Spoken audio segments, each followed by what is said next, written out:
What's funny is that I was initially going to title this video like greatest Call of Duty hack of all time, but I just wanted to push this out to a greater demographic of people that were actually going to watch and listen. So like people tend to think that their situation controls them, but it's actually the other way around. You control the situation. No matter what you think or what you do, you are in control of a lot of more than you think. And a big part of it comes from like a limiting belief mindset. So you put yourself in this artificial box of saying like, oh, I'm this, so I can't do that. When I was like growing up and I was like really overweight and stuff, I thought to myself, oh, I can never be an athlete. I can never do this. I can never do that. I can never bodybuild. And yeah, that's kind of the box it put me in until I was about 16. And then when I was 16, I came to realize like, oh wow, like I'm in control of a lot more than I think. I need to take action and just actually fucking be the best person I can be. And to be quite frankly honest, I knew a lot of kids in my situation, similar to me, that saw it as, what can I do? I'm kind of stuck. I don't know what to do. So at the age of 16, I decided I don't want to be stupid. I don't want to be fat. I don't want to be lazy. I don't want to be addicted to junk food and partying and anything of that nature. I actually want to get my life together, build a business, get girls, you know, typical 16-year-old things. But more importantly, I wanted a full ride. I wanted a full ride to university because I didn't know what I wanted to do when I was older. So I got to focus and decided that, okay, since I don't know what I want to do, but I want a full ride, I said, all right, let me take charge. So as I busted my ass off, all my friends around me decided to judge me for trying too hard. It was kind of like I was a nerd. I was trying way too hard in school and everything, and they said that, oh, none of this matters. Like, why are you trying so hard?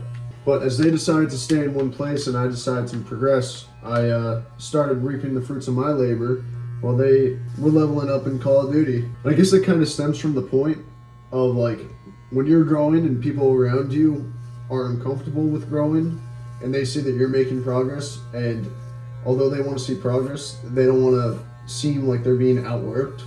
That's why they'll make fun of you. I didn't care. I recognized that and I got over it, whatever. So eventually I got to a point where I started seeing a lot of success. I got my full ride. I got my dream body. I got the girlfriend. I got everything I wanted. And a lot of it kind of fell away as university came and as a global pandemic came my freshman year. But the point I'm trying to make is that if you're in a certain situation, first thing you need to do is jump to action. Find out what you want. And once you find out what you want, just like immediately start like building consistency. You need consistency in order to just build up from there and see the progress. Like this, I got this from fucking starting off with 10 minutes a day in the gym and then initially progressing to maybe an hour after like a year in the gym. But it's a lot more than muscles. Obviously, this is cool and all, but I wanted to be better socially. I wanted to be better economically. I wanted to be smarter, faster, you name it, in all aspects of my life. But I'm just going to be honest, like, people in your immediate friend group are going to try to hold you down. You have to ignore that. You have to follow what you want. You have to follow your path of consistency. You know how many times I've had friends reach out to me and say, oh, hop on Destiny, hop on Call of Duty. This is before I quit video games, though. And I still hadn't gone to the gym that day. I just told them, no, I have to hit the gym. There'd be times where I'd just be working out or just trying to get the best shape as possible. Oh, have a drink with us. And I'd say, oh, I'm not drinking during this period of my life. I gotta fucking be the best person I can be right now without alcohol. All right, let's hope I don't fuck this up. I'm gonna set this mirror up right here. But I guess it's really the black pill mindset of however you start out in life and however you start out just in general. I don't know what age or whatever. I don't know too much about this black pill stuff. People tend to think, oh, it's genetics. Everything's genetics. Everything is that. Here's a picture of me when I was 8. Whatever. Say what you want. And now here's a picture of me now. Oh yeah, completely genetics, right? Because these black pill guys saying, oh, everything is made up from genetics. No matter what, it's how the way you were born, it's your height. Yeah, I'll give them the credit for height matters. You can't really control your height. But at that point, why would you get insecure about something you can't control? You know what I mean? For people saying, oh, you need money to just do all this stuff. You need money to hit the gym. You need money to get style. Bro, I'm going to keep it real with you. I started with calisthenics. I started doing push-ups in my room with a backpack. I started just doing crunches in my living room. I used old weights from my grandparents. And like when the push-ups got easy, I added books to the backpack to make it harder. And then as I got money and as I got a car and as I started focusing on bigger things, that's when I hit the gym. And then as I got more money, I bought protein and supplements of that nature. So no, you don't need money. You don't need any of that to start. You need time and you need consistency and the willingness. Even with clothes, like, dude, go to a secondhand store. All these artsy girls are like into that stuff too. So it's like you get style for cheap and you get artsy girls up on you. I don't see the issue with that. I'm gonna add a picture right now of me when I got clothes from the thrift store, and that whole fit was under 20 bucks. Like the shoes were free.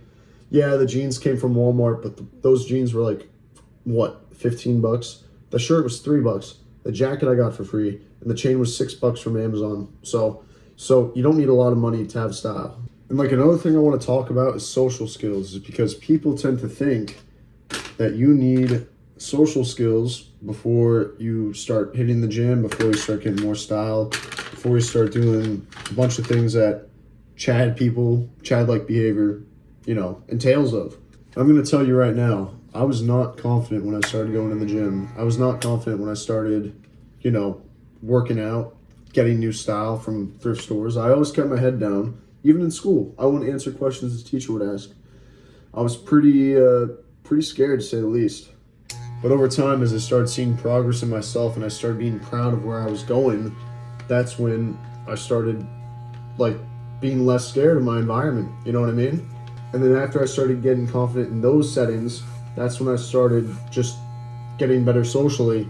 Another thing is that if you haven't read How to Win Friends and Influence People, you got to read that book, because that also changed my life. So you got to couple that book with the gym, with getting better style, with approaching more girls, everything of that nature, even getting your money up, helping you learn how to sell things. Like the art of sales in itself is a skill. You're going to blame a lot of people for treating you the way that you are, but chances are you are the way you are because you're comfortable. You don't want to improve. You don't want to do better for yourself. You think people should like you for who you are, which is complete utter bullshit. I know that sounds nice, and I know a lot of people in today's generation say like people for the way they are, but quite frankly, why would I like someone or want to be friends with somebody that is not willing to improve themselves or be better? Just remain stagnant in one position in life. No, you're supposed to chase after greatness. You're supposed to be better. Like, look at me. This is me when I was a senior in high school. You think I felt great? You think I was confident at the time. I was on top of my stuff, but I was not great. And the way you do that is isolate yourself from people who are going to hold you back. Try to find a new friend group of people trying to improve themselves. Now, I don't really like social media, but if you were to do anything on social media, join Hamza's Discord. Now, I don't need it at the point in my life because I'm doing quite well, but I still use it because it's great to learn from other people's experiences and where they're at in their self-improvement journey. But don't think for 1 second you're perfect. I don't think I'm perfect right now. I think I still have a lot of work to get done, especially on my business and where I want to get to, but I'm not going to discredit all the work that I've put in. And quite frankly, if you haven't put any work in for yourself, why do you think you're perfect and why do you think people should like you for that? It's funny because a lot of people are like, oh, why should I care what other people think of me? You should. You should care what people think of you because your perception from other people matters. And it's not hard at all to want to do better for yourself and at least do better, to try to at least put in an ounce of effort to just propel yourself more than just the bare minimum. Because when you're liked, it's a lot easier to get friends and for people to want to invite you out and to get girls to go on dates with you. It's not hard. It really isn't. But you got to put one step forward at a time. So anyways, my name is Stan and this haircut came out pretty good considering I cut it myself. But I hope you like this video about just how the black pill is a myth and how just it's very easy to improve yourself to be the best person that you can be. I hope to come out with more videos in the future like this, especially like more weightlifting, more bodybuilding videos, but also like just self-improvement in general. So if you like this video, please like it. Please subscribe to my channel. I come out with new uploads every Monday and every Thursday. So thank you so much and enjoy.